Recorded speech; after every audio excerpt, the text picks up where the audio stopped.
Estaremos esta mañana en 1 de Timoteo capítulo 4. 1 de Timoteo capítulo 4. Y hay un PowerPoint que está llegando. Ya llegó.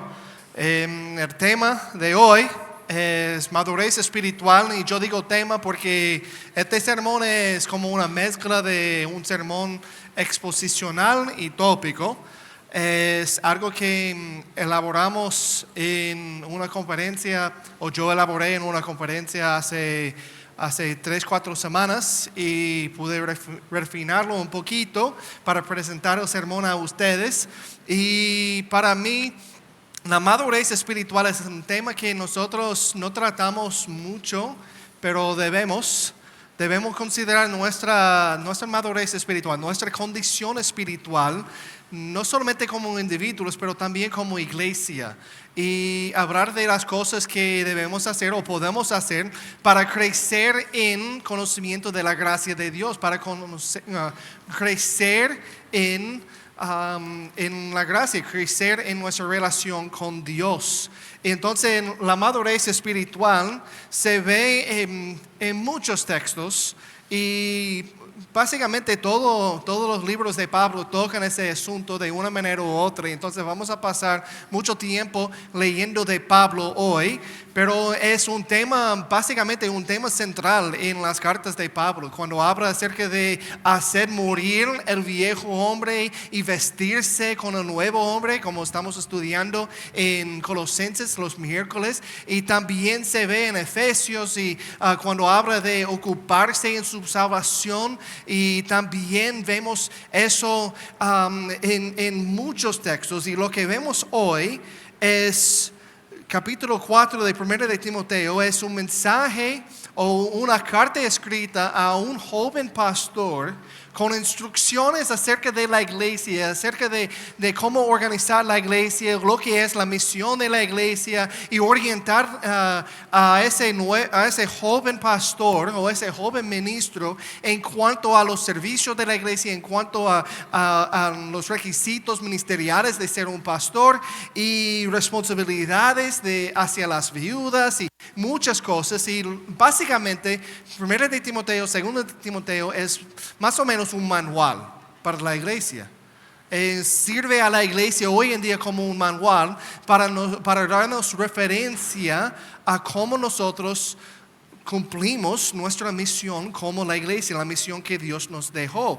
Y si veis ese texto, 1 de Timoteo capítulo 4, versículos 6 a 16, muy a menudo tiene encabezamiento, que ese encabezado es algo extra. El título es algo extra puesto por los traductores. En la Biblia mía, que voy a usar esta mañana, es la Nueva Biblia de las Américas, dice un buen ministro de Cristo.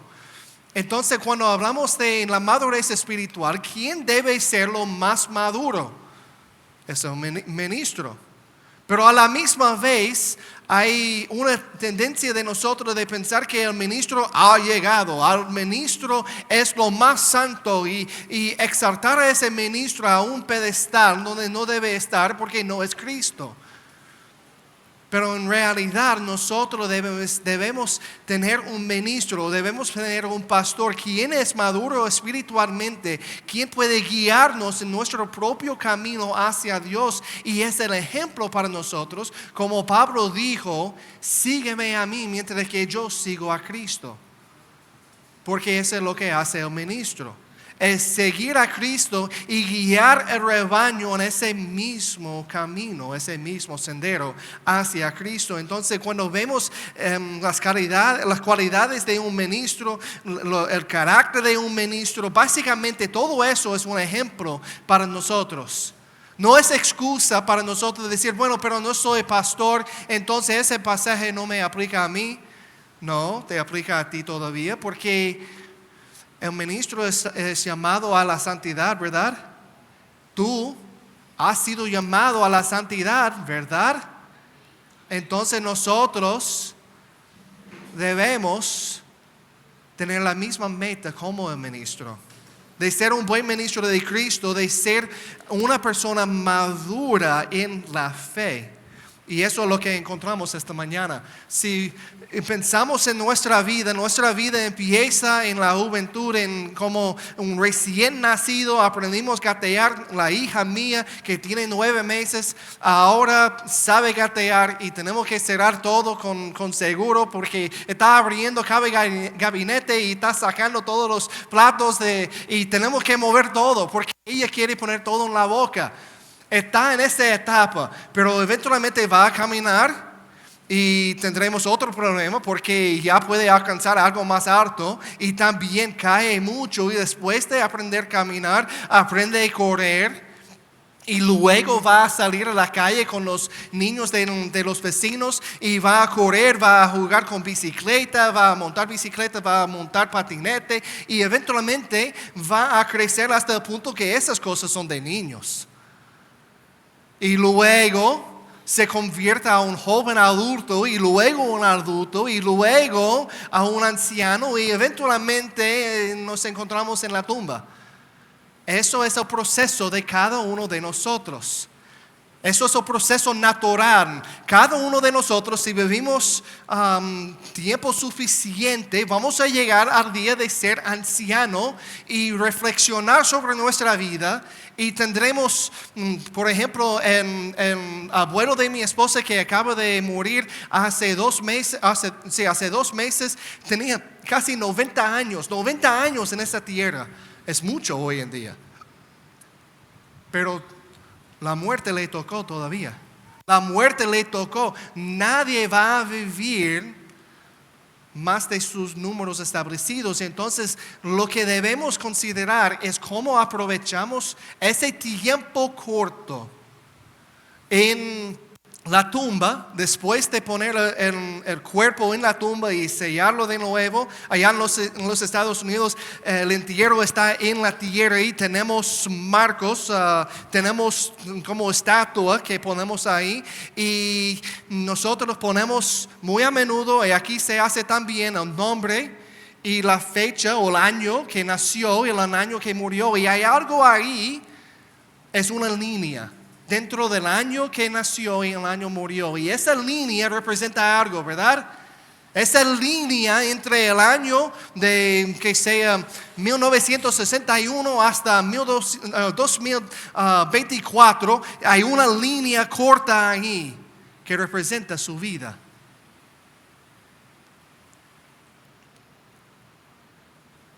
Hay que aprovechar la vida que tenemos para servir a Dios con el tiempo corto que tenemos. Entonces, cuando hablamos de la madurez espiritual, vemos que Pablo habla de eso en 1 Corintios capítulo 3, si quieren ir conmigo o puede verlo en la pantalla. 1 Corintios capítulo 3 es una reprimenda a una iglesia que debe estar más madura que realmente es. Y dice Pablo así: así que yo, hermanos, no pude hablarles como espirituales, sino como a carnales, como a niños en Cristo. Él quiere darles enseñanza muy profunda, pero no puede. Gente que son salvos, gente que han sido salvos, han vivido una vida cristiana por mucho tiempo, pero todavía son inmaduros en la fe. Y dice así: les di a beber leche, como la niña mía bebe leche. La niña mía ahora come un poquito de habichuela, un poquito de arroz, pero realmente hace un sancocho con arroz porque hay arroz en todo el piso, pero no hay mucho arroz en su barriga. Y ella no come mucho arroz, pero hace un desastre en la mesa. Pero está aprendiendo cómo comer arroz, habichuela, cóctel de frutas y cosas así. Y lo que vemos es que mientras que ella crezca, vamos a seguir añadiendo carne sólida hasta que pueda comer la carne. La comida sólida hasta que pueda comer la carne, y eventualmente va a ser como mis hijos. Y cuando nosotros hablamos de lo que quieren comer, los niños siempre dicen queremos ribeye, y yo digo, pero no puedo comprar ribeye para toda la casa. Bueno, tú puedes comer pollo y yo voy a comprar ribeye para mí. yo voy a comprar un bistec para mí, pero no tenemos cuarto suficiente para comprar la carne buena para todos. Pero a veces tratamos el día como un día especial y compramos el bistec para ellos y a ellos le encantan la carne porque han crecido. Pero mira lo que dice Pablo aquí en la pantalla. Dice, les di a beber leche, no alimento sólido, porque todavía no podían recibirlo. En verdad, ni aún ahora pueden. Perdón. Así que, déjeme cambiarlo. Ahora, lo siento. Porque todavía son carnales, pues habiendo celos y discusiones entre ustedes, ¿no son carnales y andan como hombres del mundo? Lo que vemos en esta iglesia, en 1 Corintios, es una iglesia anciano recién nacido. Es una iglesia recién nacido anciano. Es una iglesia que debe tener la habilidad de comer carne, debe tener la habilidad de comer algo sólido, pero todavía necesita la leche porque no entiende lo elemental del evangelio. No entiende lo básico y no ha crecido como debe. Y lamentablemente cuando hablamos de la madurez espiritual nos encontramos así. Esa es una imagen de la inteligencia artificial. Si vas a la inteligencia artificial a la página, puedes darle una descripción de una imagen que quieres. Y yo puse un niño recién nacido que se ve como anciano y eso es lo que salió. Es muy gracioso, ¿verdad? Es muy gracioso, pero lamentablemente hay muchos cristianos en la iglesia. Las iglesias están llenas de gente así espiritualmente.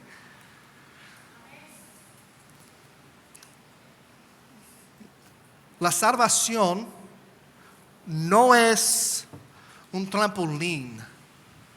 El evangelio no es un trampolín que nos lanza en la vida cristiana y dejamos atrás el evangelio. No, el evangelio es toda la vida cristiana y el evangelio nos cambia diariamente. Es someternos al evangelio, someternos a la gracia, someternos a Cristo, reconociendo que diariamente no soy nada y necesito que Cristo y el Espíritu Santo me cambie, que yo puedo crecer a comer carne. Pero si yo trato de hacer o crecer y cambiar mi vida, mi propio esfuerzo, realmente voy a crecer en moralidad quizás pueda crecer en mayordomía de mis finanzas, quizás tenga más dinero en mi presupuesto y pueda comprar una casa buena por manejar bien mis finanzas. Eso es algo moralmente bien, pero no estamos hablando del evangelio en ese momento. El evangelio cambia todo. La razón por la cual que hacemos esas cosas es diferente. No es para vivir una vida buena, es para vivir una vida santa que refleja a nuestro Señor. Entonces nosotros necesitamos crecer en la gracia.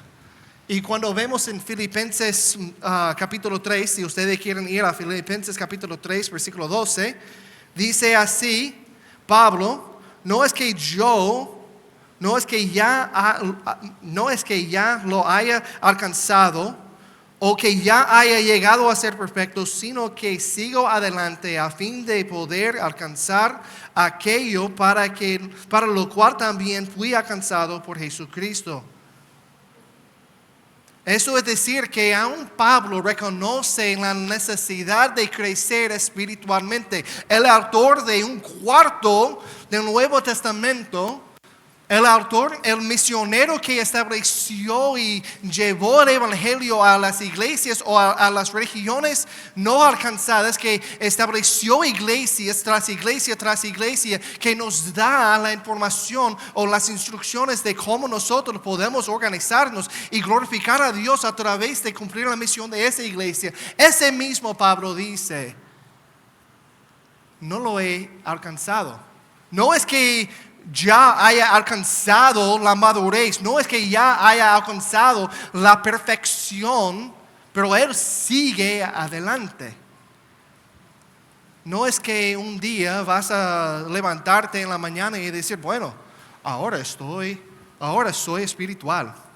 Ayer no era, pero hoy sí, estoy en un estado espiritual y todos pueden acercarse a mí para recibir consejo y yo te digo cómo puedes ser espiritual también.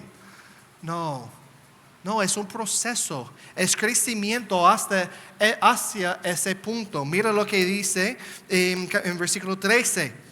Dice, hermanos, yo mismo no considero haberlo ya alcanzado, pero una cosa hago, olvidando lo que queda atrás y extendiéndome a lo que está adelante.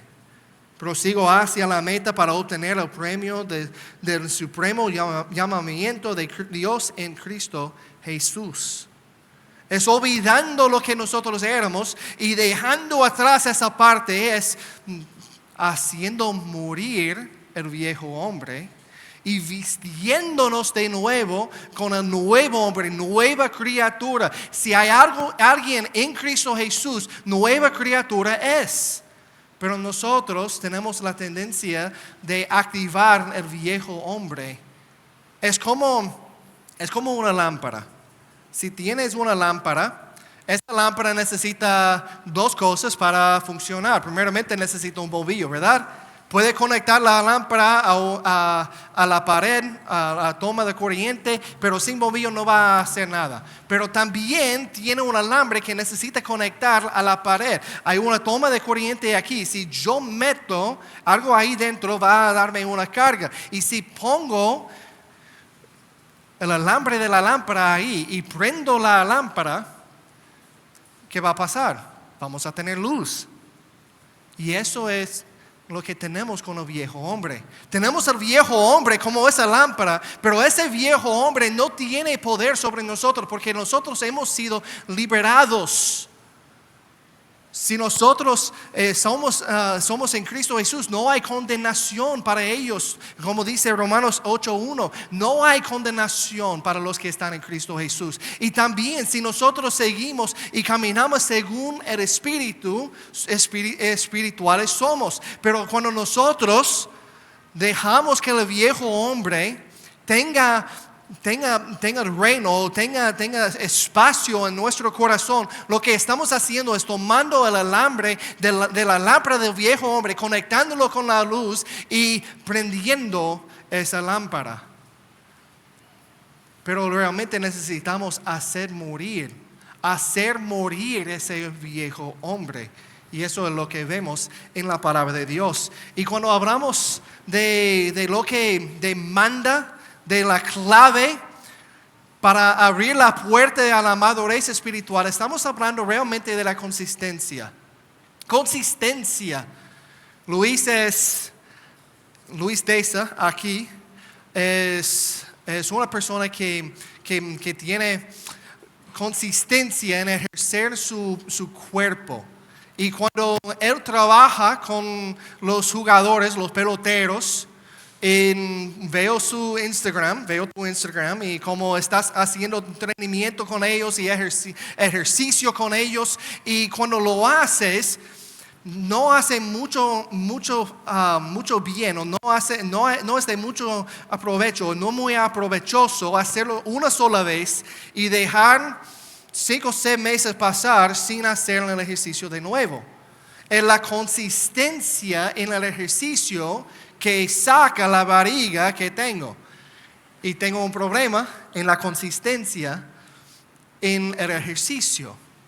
Yo sé que es algo que necesito cambiar y estoy trabajando para cambiarlo, gracias a Dios. Pero es algo que no hacemos una sola vez y ya hemos llegado. El pelotero no levanta pesos una vez en el gimnasio y dice, mira cuán fuerte soy. No, cuando ves los muslos de los fuertes, de los que son los profesionales, lo que vemos es el fruto de muchos años, de varios años, décadas de ejercicio. Pero nosotros luchamos con la consistencia. La consistencia en hacer las cosas que sabemos que debemos hacer es lo más difícil. Es lo más difícil. Y cuando hablamos de consistencia, es como perseguir, o no perseguir es una mala palabra para eso. Es como buscar a una esposa. Es como buscar a una mujer. Mira la pantalla aquí, tenemos, yo y mi esposa tenemos 15 años de casado. Y cuando nosotros, primeramente, cuando nosotros fuimos por la primera cita, fuimos a un cine y vimos una película, y luego tuve que decidir si voy a seguir y buscar a esa mujer, la atención de ella, y tratarla bien para que ella quiera estar conmigo o no.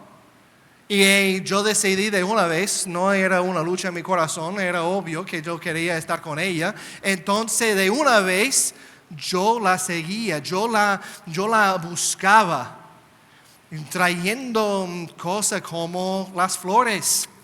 Pero aún teniendo 15 años, con 4 niños, y el mayor tiene 9 años, 4 niños menos de 10 años, y es difícil encontrar el tiempo de buscar la atención de mi esposa. Es muy fácil decir, bueno, esta noche vamos a quedarnos en la casa, no necesitamos una niñera, vamos a quedarnos aquí, es demasiado salir de la casa. Y si nosotros olvidamos y tenemos negligencia en cuanto a nuestra relación, ¿qué va a pasar?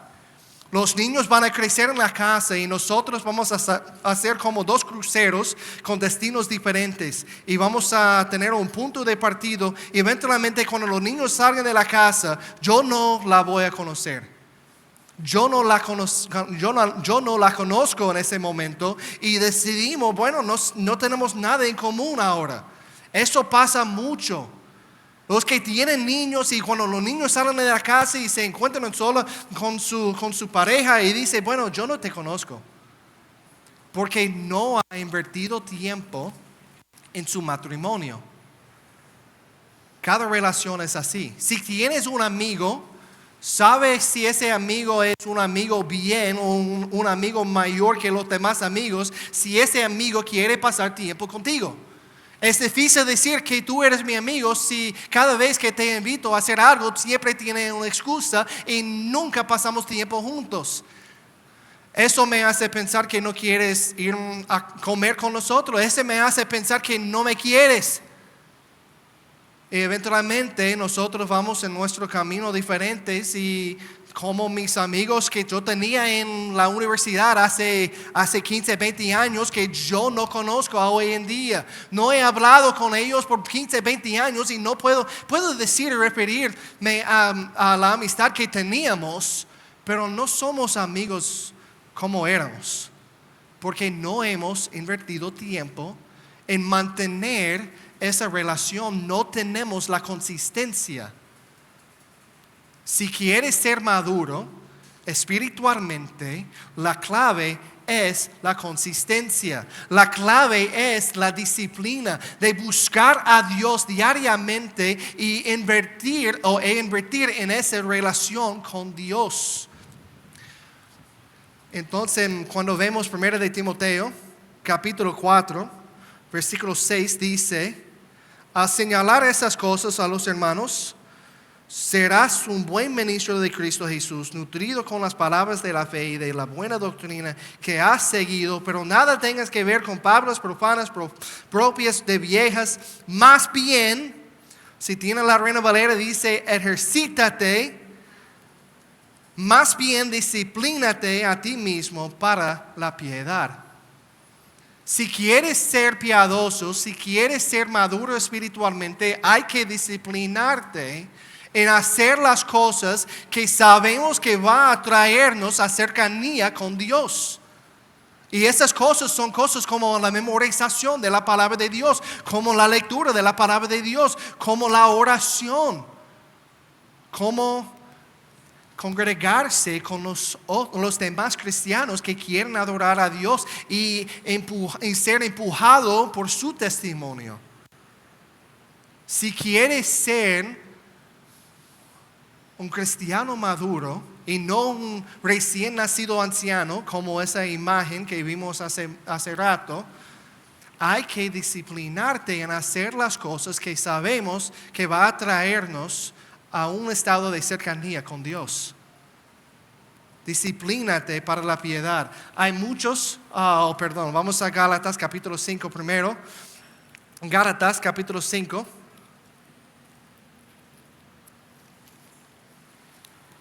Sí, está ahí. Versículo 16 a 18.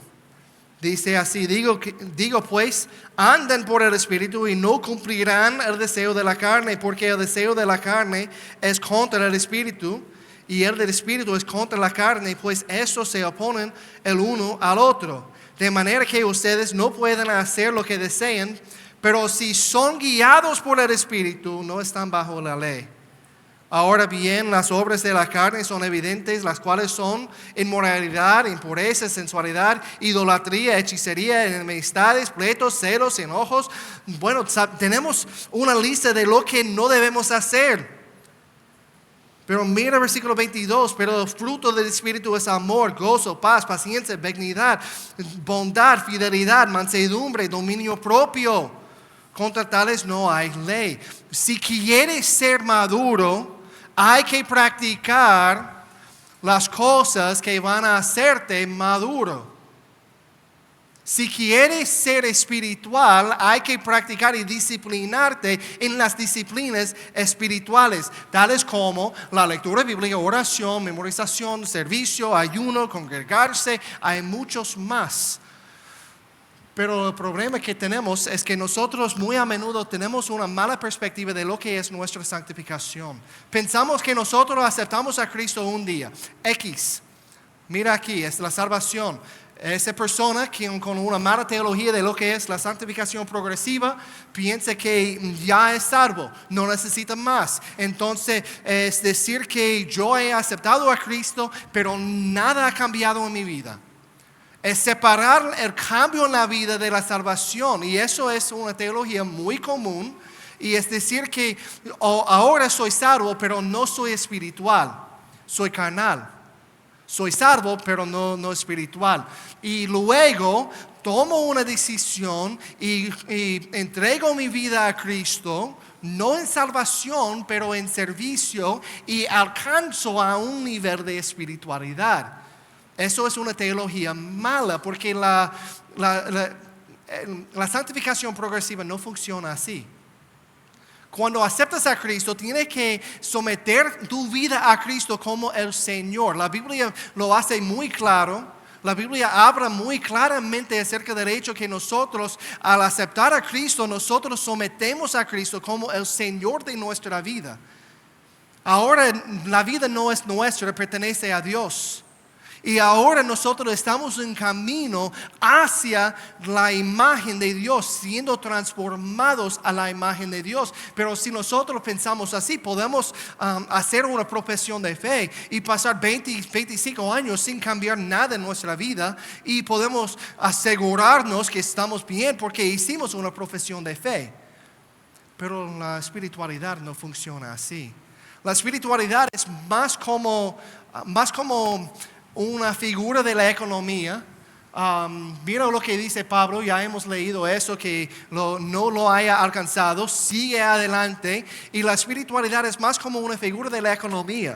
La figura de la economía es algo que queremos ver crecer. Nunca queremos ver que la economía se baje. Yo miro diariamente el dólar y en la tasa de cambio en cuanto a cuántos pesos puedo recibir por un dólar. Y cuando nosotros tenemos dólares, esperamos hasta que veamos una subida y cambiamos todo, porque podemos recibir 50 pesos más. Pero es lo que hacemos porque nosotros queremos recibir lo mejor de lo que tenemos. Pero miramos esa tasa de cambio, y si miras la tasa de cambio de los últimos 5 años, vas a ver que hace 5 años estaba en como 48 a 50 pesos por dólar. Ahora está en 58 a 59. y vemos una subida del valor del dólar y eso ayuda a la economía aquí. La economía aquí, eso significa que la economía aquí está subiendo también y el peso vale más. Y entonces lo que queremos ver en la economía es una subida. Y es igual con nuestra relación con Dios y nuestra espiritualidad. Cuando aceptamos a Cristo, nosotros somos recién nacidos, pero lo que queremos ver es crecimiento como ese niño que crece de leche a comida sólida, a la carne, igual con nuestra vida. Cristiano, si estás aquí y todavía vives la misma vida que tenías antes de hacer una profesión de fe, necesitamos un termómetro para chequear la salud espiritual, porque yo tengo mis dudas si era cristiano, creyente verdadero o no. Porque según la Biblia mía, según lo que dice Pablo, según lo que dice Cristo, cuando nosotros aceptamos a Cristo, cuando nosotros nos convertimos, nosotros nos ponemos en un camino y ese camino es estrecho, es difícil, es duro, pero nosotros seguimos creciendo. No siempre subiendo, hay picos y valles. Hay fracasos, hay pecado todavía que mora en nosotros y todavía luchamos y vamos a ver cómo una economía que sube y baja y sube y baja, pero lo que queremos ver a lo largo del tiempo es una subida consistente hacia la imagen de Cristo. Pero lamentablemente las iglesias están llenas de cristianos recién nacidos ancianos, como la imagen que vimos hace rato. Mira 1 de Timoteo capítulo 4. Regresamos a ese texto. Y vamos a terminar un poquito temprano hoy porque ustedes necesitan votar. Yo sé, feliz día de las elecciones. Pero quiero dejar que ustedes tengan tiempo a buscar el almuerzo y votar también. Versículo 6, ya hemos leído eso, pero dice al señalar estas cosas a los hermanos serás un buen ministro de Cristo. La pregunta que tengo es ¿cuáles son estas cosas? Mira versículo 1 de capítulo 4, cuando dice, el Espíritu dice claramente en los últimos tiempos, algunos se apartarán de la fe prestando atención a espíritus engañadores y doctrinas de demonios y básicamente sigue hablando de los falsos maestros. Al señalar esas cosas, los falsos maestros y su mala teología, serás un buen ministro. Pero mira el enfoque aquí. Nutrido con las palabras de la fe y la buena doctrina que has seguido. Un buen ministro o un cristiano espiritual va a tener la habilidad de reconocer los tiempos, va a tener la habilidad de reconocer movimientos en cuanto a la doctrina o movimientos políticos y discernir los tiempos, pero su enfoque nunca es eso. Su enfoque siempre vuelve a ser nutrido con las palabras de la fe y de la buena doctrina que ha seguido. Es decir que cristiano, yo sé que hoy es un día de elecciones y las elecciones y la política siempre trae emociones fuertes y opiniones contrarias y siempre trae debate, pero si tu enfoque en este mundo se queda en lo político, para avanzar el reino de Dios has perdido el punto.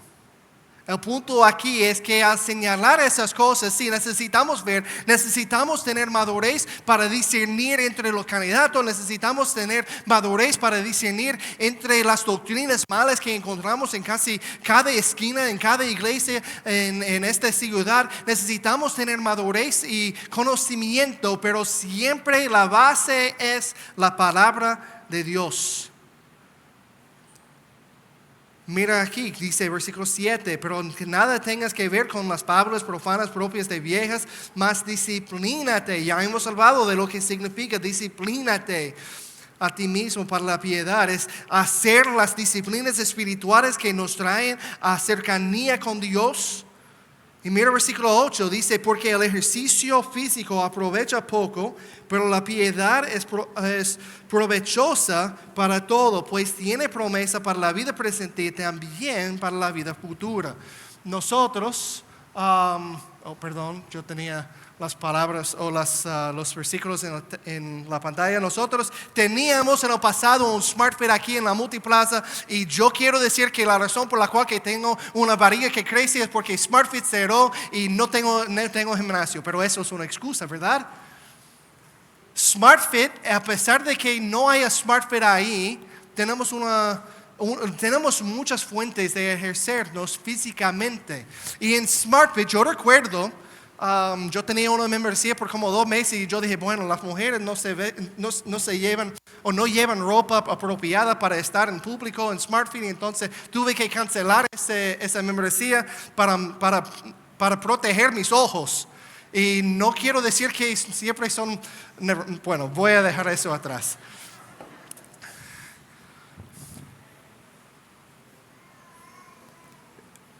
Pero es fácil decir que es fácil poner énfasis sobre nuestro cuerpo físico, porque vemos resultados de una vez, ¿verdad?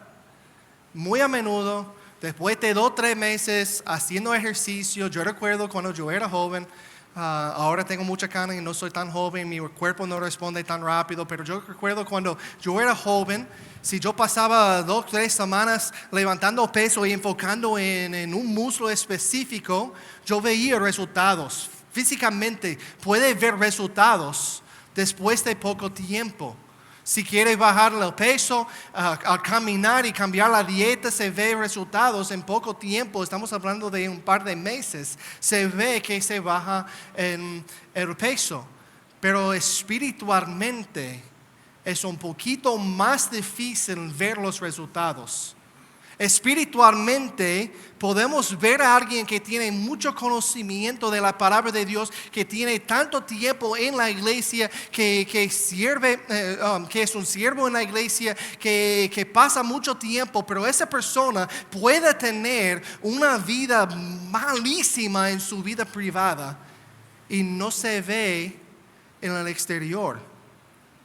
Es un poquito más difícil y por eso la madurez espiritual es algo que realmente es casi imposible medir. Solamente podemos medirlo cuando hay pruebas que vienen, que nos dan un termómetro de la salud espiritual de esa persona.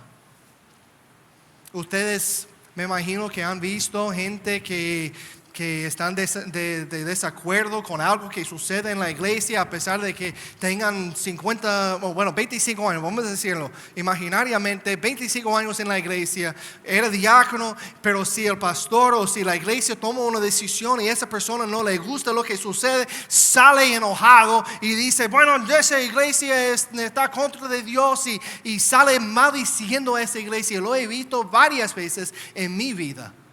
Yo recuerdo una vez que una persona no estaba de acuerdo con una decisión que tomamos como iglesia y él dijo, en el año pasado yo hice donaciones hasta $40,000 y yo tengo los recibos para mostrarlo y mi voz debe pesar más que los demás porque he donado tanto a esa iglesia. Y todos nosotros estábamos así, wow, ¿de dónde venía eso? Del corazón humano. De una persona recién nacido anciano, de una persona que es inmaduro, carnal, tomando leche todavía, que se ve como un maduro, pero realmente no es. El ejercicio físico aprovecha poco, pero la piedad es provechosa para todo, pues tiene promesa para la vida presente y también para la futura. Si ves esa imagen aquí, el hombre en ambas imágenes es el mismo hombre, es un profesional era un profesional de levantar peso y él no se sentía bien, se llama Dean Warnby, y Dean Warnby es un inglés, y no se sentía bien, fue al doctor y el doctor dijo que tiene cáncer. Y dentro de 2 años se fue de un hombre así a un flaquito muriendo en la cama del hospital.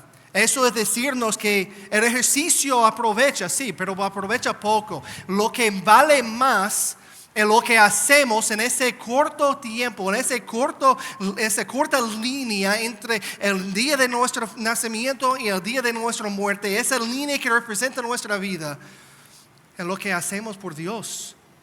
Porque la vida es así, es un vapor, está aquí y se va.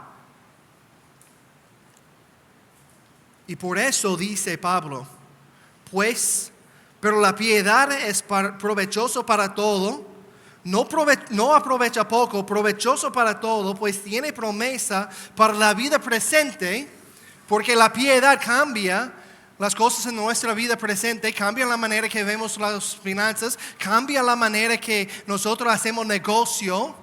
Nosotros cuando actuamos con integridad, eso puede traer resultados buenos, pero los resultados buenos no son la meta de tener integridad.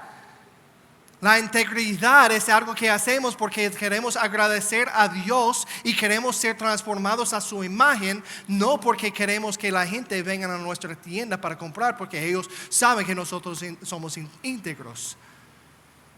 ¿Entienden la diferencia ahí? La diferencia entre hacer cosas buenas porque traen resultados buenos y hacer las cosas buenas porque nos trae cercanía con Dios. Hay una diferencia. Entonces la piedad es aprovechosa no solamente para esa vida, pero para la vida que viene, también para la futura. Y dice así, palabra fiel es esta, digna de ser aceptados por todos, porque por eso trabajamos y nos esforzamos, porque hemos puesto nuestra esperanza en el Dios vivo, que es nuestro Salvador de todos los hombres, o que es el Salvador de todos los hombres, especialmente de los creyentes.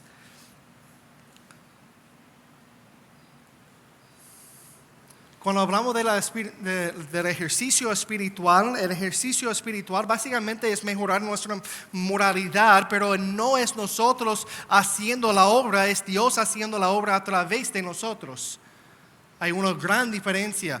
Un ejemplo, Benjamin Franklin es uno de los fundadores de los Estados Unidos, uno de los autores de la Constitución de los Estados Unidos, y era deísta. Un deísta creía en un Dios, pero no Dios de ninguna religión. Creía que por el razonamiento humano podemos decir que sí hay un Dios, pero ese Dios creó el mundo y dejó que el mundo se evolucionara, o dejó que el mundo se desarrollara. Y ese Dios no actúa, ese Dios no participe en el mundo. Ese es Benjamin Franklin y su creencia.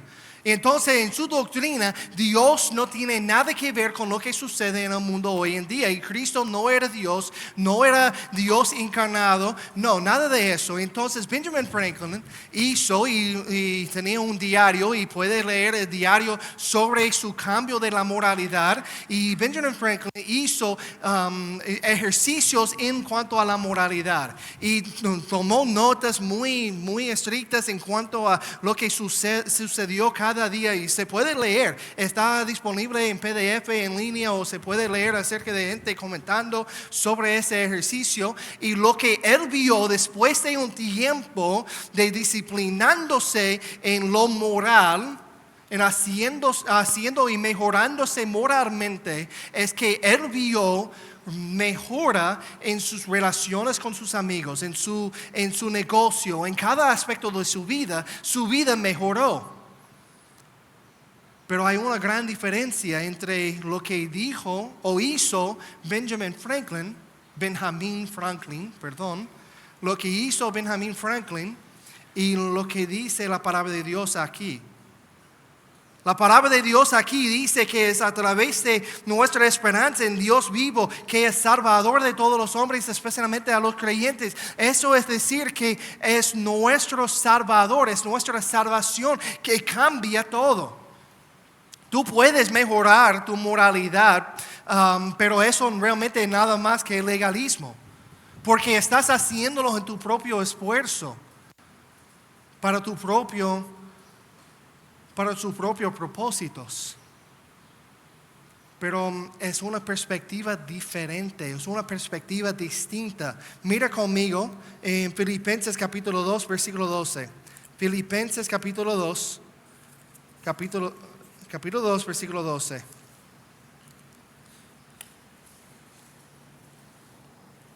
Dice así, así que, amados míos, tal como, perdón, así que, amados míos, tal como siempre han obedecido, no solo en mi presencia, sino ahora mucho más en mi ausencia. Pablo escribiendo a hermanos diciendo que ustedes han obedecido. Mira la última parte. Ocúpense en su salvación con temor y temblor. Ocúpense en su salvación con temor y temblor.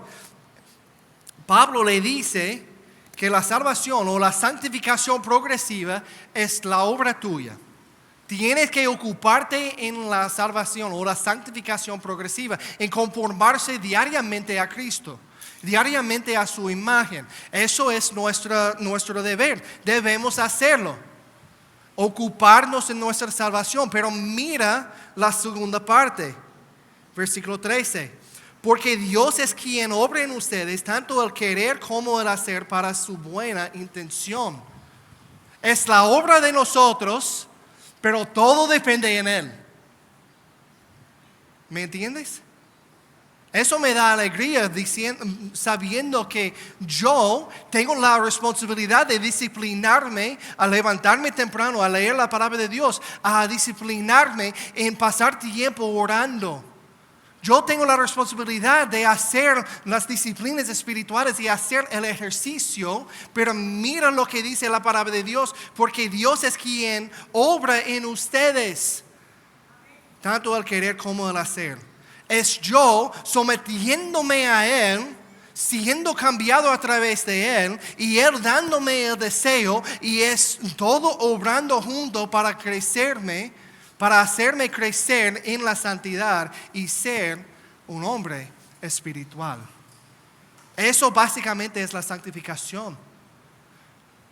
Pero si lo tratas de hacer en tu propio esfuerzo, sin someterte a Cristo, es nada más que moralismo.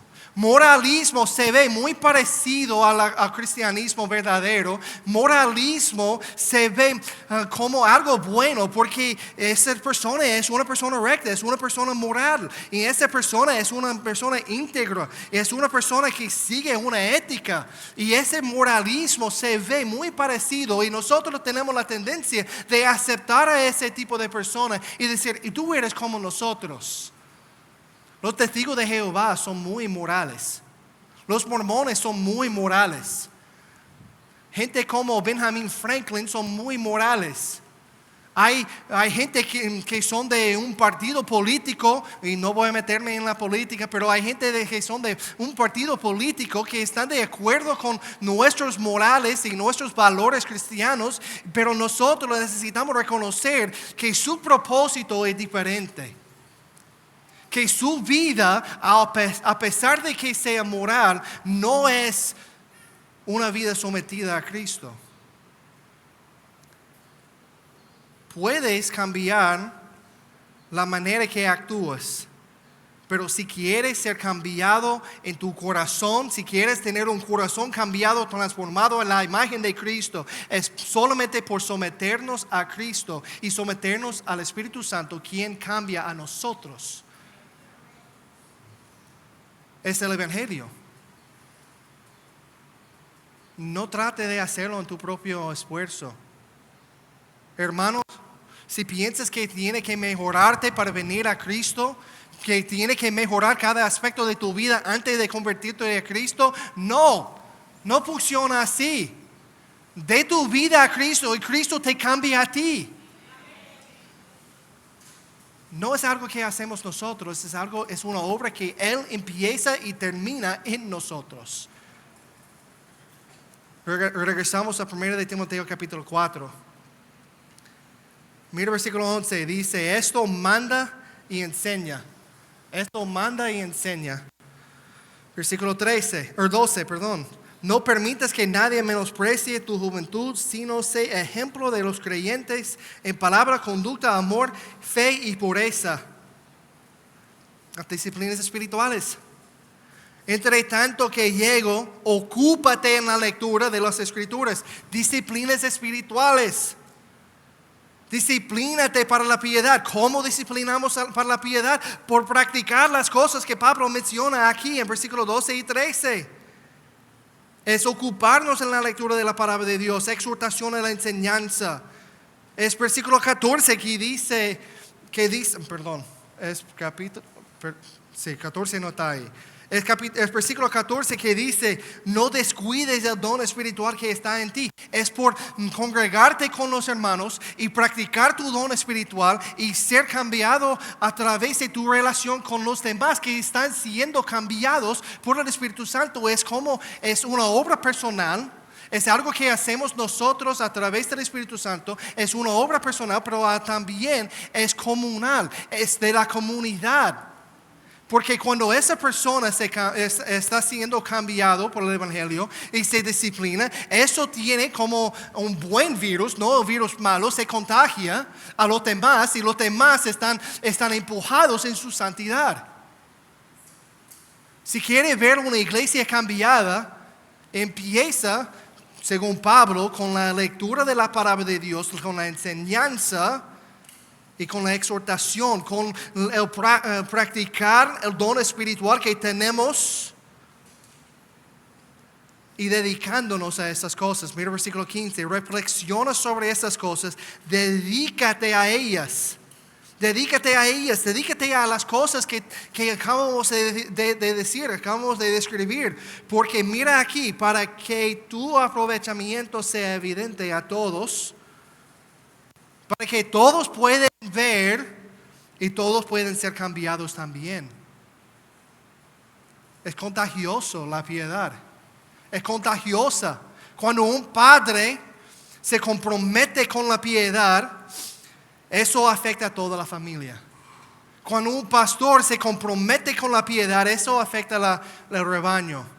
Cuando un miembro de la iglesia se compromete con la piedad, eso va a influir a los demás. Es contagioso de una manera buena. Mira el último versículo y terminamos. Ten cuidado de ti mismo y en la enseñanza. Ten cuidado de ti mismo.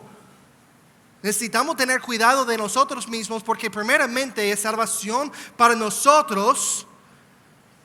Pero mira lo que dice. Persevera en esas cosas porque haciéndolo asegurarás la salvación tanto para ti como para los que te escuchan. Si quieres ser sal y luz en esta tierra, si quieres ser sal y luz y compartir el evangelio de palabra y también de conducta, la única manera de hacerlo es a través de disciplinarte y ten cuidado de ti mismo. Ten cuidado de ti mismo. Perdón, lo siento. Acabo de matar esa frase. Vamos a decirlo de nuevo. La única manera es de tener cuidado de ti mismo, disciplinarte en la piedad. Nosotros hemos sido llamados a ser sal y luz, pero lamentablemente muy a menudo nosotros como cristianos cuando salimos de las cuatro paredes de la iglesia actuamos como nuestros amigos que son carnales, que son que son hijos de desobediencia. Y nosotros cuando nos acercamos a ellos tenemos miedo de decir, bueno, eso es malo. Yo no creo que debes hacerlo. Yo no voy a participar. No voy a reírme a ese chiste, porque eso maltrata a una mujer. No voy a hablar de esas cosas. No voy a participar en ese pecado. Eso demanda disciplina. Eso demanda integridad. Eso demanda lo que vemos aquí. Demanda valentía. Para hacer sal y luz en esta tierra necesitamos tener valentía y decir, bueno, así dice la palabra de Dios y no voy a cambiarme porque así dice la palabra de Dios. Así, por ser gente madura, nosotros aseguramos la salvación para nosotros y también para los que nos escuchan. Tiene un efecto a nivel cultural, a nivel nacional, a nivel mundial. La iglesia es una agencia de cambio. La iglesia es un agente de cambio porque la iglesia cambia la cultura. La cultura no debe cambiar la iglesia. La iglesia cambia lo malo de la cultura y es agente de cambio en el país. Es vanguardia para la piedad, es vanguardia y protege lo moral de Dios. Yo dije que no iba a meterme en la política, pero tengo que hacerlo un momentito. Cuando el gobierno quería pasar lo de la ideología de género e incluir eso en el currículo de los colegios de nuestros hijos, ¿sabe quién era la voz más fuerte en ese país? Era la iglesia diciendo que eso no está bien. Eso viola la palabra de Dios. Es valentía decir que no llegue a esas cosas. La iglesia tiene la habilidad de cambiar no solamente a sí misma, pero a la cultura, a la sociedad, a través de ser sal y luz aquí en la tierra. Pero la única manera que podemos hacerlo es ser maduros espiritualmente. Es disciplinarnos y tener cuidado de nosotros mismos. Oremos. Señor, gracias una vez más por la oportunidad de compartir tu palabra hoy. Ayúdanos, Señor. Ayúdanos a someternos al Evangelio. El Evangelio es la misma gracia que nos salvó, que es la misma gracia que nos cambia. Gracias, Señor, por esa gracia que entró en mi corazón y me dio vida eterna y me hizo una nueva criatura. Ayúdame a vivir según ese nuevo hombre. ¿Quién es transformado? ¿Quién es llamado a ser y hacerse conforme a la imagen de Cristo? Y en haciendo esas cosas vamos a cambiar en el mundo. Si nosotros nos sometemos a tu palabra y dejamos que tu palabra nos cambie. Ayúdanos, Señor, porque es solamente una obra que tú puedes hacer. Dice la palabra de Dios que tú eres quien nos da a querer y la voluntad de hacerlo. Viene de ti, es una obra tuya. Pedimos que completes esa obra en nosotros. En el nombre de Cristo Jesús. Amén.